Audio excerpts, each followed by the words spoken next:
जी बच्चों, classification of virus है। इसकी क्लासिफिकेशन जो है वो डिफरेंट बेसिस पे की जा सकती है। On the basis of host, on the basis of capsid हम लोग इसको रिलेट कर रहे होते हैं। ठीक है, तो सबसे पहले हम ये देखेंगे कि होस्ट के लिहाज से किस तरह से, क्योंकि हम लोग ये कहते हैं they are obligate intracellular parasite, उसके बगैर गुजारा नहीं है।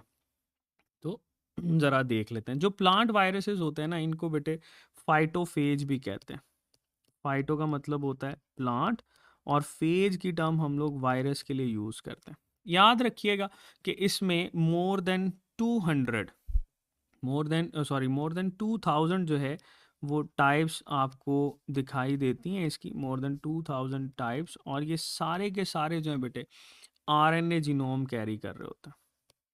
आरएनए जीनोम कैरी करते हैं, याद रखिएगा।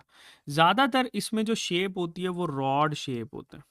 Rod shape, mostly they are rod shaped viruses या रॉड शेप्ड कैप्सिड कैरी करते हैं। इसकी एग्जांपल कौन कौन सी हैं बेटे? एग्जांपल की बात करें तो एक तो टोबैको मोज़ेक वायरस हम लोगों ने पढ़ा है। दूसरा कॉलीफ्लावर मोज़ेक वायरस होता है। ठीक है, और भी बहुत सारे हैं जो कि कैंसर कॉजिंग भी होते हैं। ठीक है, बार खैर ये सिंपल सा है जिसको आपने याद रखना है। आगे चलते हैं। एनिमल वायरसेस, इनको बेटे हम लोग बोलते हैं जूफेजेस। जू का मतलब होता है एनिमल।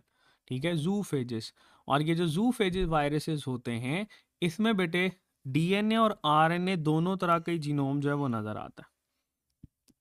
बोथ डीएनए और आरएनए जीनोम जो है बेटे वो दोनों तरह का इसके साथ एसोसिएटेड होता है। ज़्यादातर इनकी जो शेप होती है ये सफेरिकल शेप होती है। They are of spherical shape virus. ठीक है, और इसकी एग्जांपल हम लोग मेंशन करें तो बेटे आपके पास राइनो वायरसेस हैं, इन्फ्लुएंजा वायरस है, कोविड 19 है। ठीक है, कोविड 19 है, एचआईवी वायरस है। तो ये बहुत सारे हम इसके साथ रिलेट कर सकते हैं। बैक्टीरियोफेजिस या बैक्टीरियल वायरसेस, इनका दूसरा नाम क्या है? इनको भाई बैक्टीरियोफेजिस हम लोग बोलते हैं। बैक्टीरिया ईटर भी कहा जाता है। ज़्यादातर बेटे इनके पास जो जीनोम होता है उसको बोलते हैं double stranded DNA. They carry double stranded DNA as their genome. ये बेटे इनका जीनोम होता है। नॉर्मली इनके पास जो है वो हेड और टेल मौजूद होता है। तो हम लोग कहते हैं कि bacteriophages they have head and they have tail. और इसकी बहुत सारी जो फेजेस हैं वो हम लोग पढ़ चुके हैं, जैसे टी फेजेस हैं, लेमडा फेज है। ठीक है, आप लोग बेटे इसमें एक्स फेजेस को भी मेंशन करते हो। ठीक है, so there are different categories जो कि हम यहाँ पर रिलेट कर सकते हैं। तो ये है classification of viruses on the basis of host. फिर आ जाते हैं classification on the basis of capsid. Capsid की बेस के ऊपर बेटे हम लोग इसकी जो क्लासिफिकेशन करते हैं उसको देखेंगे। तो आपके पास बेटे शेप ऑफ कैप्सिड के अंदर हेलिकल शेप हो सकती है। अगर हेलिकल शेप वायरस पूछा जाए तो हेलिकल शेप में टोबैको मोज़ेक वायरस जो है ये इसके एग्जांपल हम लोग पुट करते हैं। फिर हमारे पास पॉलीहेड्रॉन होते हैं। पॉलीहेड्रॉन, और ये जो पॉलीहेड्रॉन शेप रखते हैं कैप्सिड की, इसमें बेटे एडिनो वायरसेस आ जाते हैं। There are adeno viruses. फिर टेडपोल शेप भी होते हैं। There are tadpole shaped viruses. और ये जो टेडपोल शेप होते हैं बेटे, इसकी आपको बैक्टीरियोफेजिस की जो शेप है वो इसके जैसी दिखाई देती है। ठीक है, फिर हमारे पास आ जाते हैं बेटे कुछ ऐसे हैं जिनको सफेरिकल शेप्ड भी बोलते हैं। They are spherical shaped. तो सफेरिकल शेप जो होती है बेटे, ये वायरस हमें कौन सा दिखाई देता है? Cauliflower mosaic virus. फिर पोलियो वायरस जो है वो इसके साथ हम लोग पुट करते हैं। फिर हमारे पास आ जाते हैं सर्कुलर शेप्ड। तो जो सर्कुलर शेप्ड होते हैं बेटे, इसके अंदर आपके पास HIV आ जाता है। और फिर है इन्वेलप्ड वायरसेस। ठीक है, या इसको इन्वेलप्ड शेप भी मेंशन करते हैं। और इसके अंदर फ्लू वायरसेस जो हैं उनको हम लोग पुट कर रहे होते हैं। तो ये बेटे इसकी क्लासिफिकेशन हम लोग करते हैं कि on the basis of capsid जो है वो किस तरह से हम लोग इसमें रिलेट करते हैं। अच्छा, फिर आपके पास आ जाती है that is classification on the basis of genome. ठीक है, on the basis of genome. तो बेटे जीनोम की बेस के ऊपर हम लोग इसको किस तरह से क्लासिफाई करते हैं, इसकी ना डिफरेंट कैटेगरीज हैं जो कि हमारे पास डेविड बाल्टीमोर ने 1971 के अंदर बेटे इसको एक्सप्लेन किया था, और इसको नोबेल प्राइज़ भी मिला था बाल्टीमोर को इसकी क्लासिफिकेशन की बेस के ऊपर। तो हम लोग मेनली दो तरह की क्लासिफिकेशन करते हैं।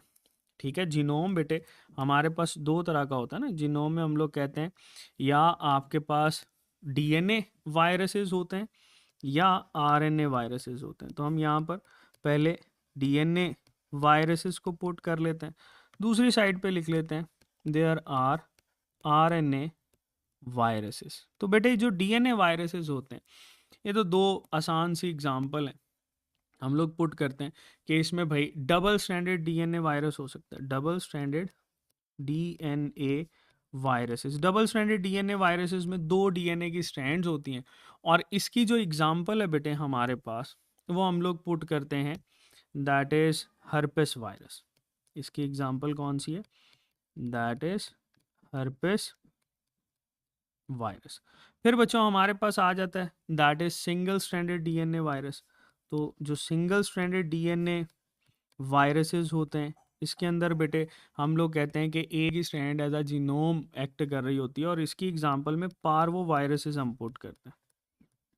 देयर आर पार्वो वायरसेस जो कि यहाँ पर पुट किए जाते हैं। आरएनए की बात करें तो आरएनए में बेटे हमारे पास आ जाता है डबल स्ट्रैंडेड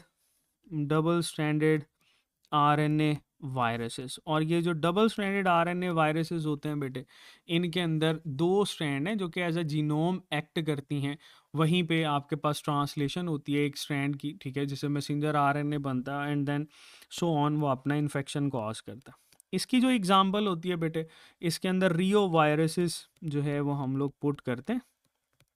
अच्छा, फिर हमारे पास आ जाता है बेटे कुछ ऐसे होते हैं जिनको positive sense single stranded RNA बोलते हैं।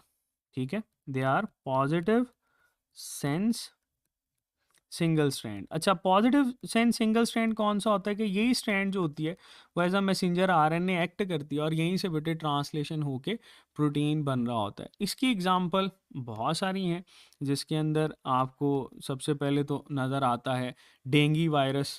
ठीक है, तो वो पुट कर लो, इसमें डेंगू वायरस पुट कर सकते हैं।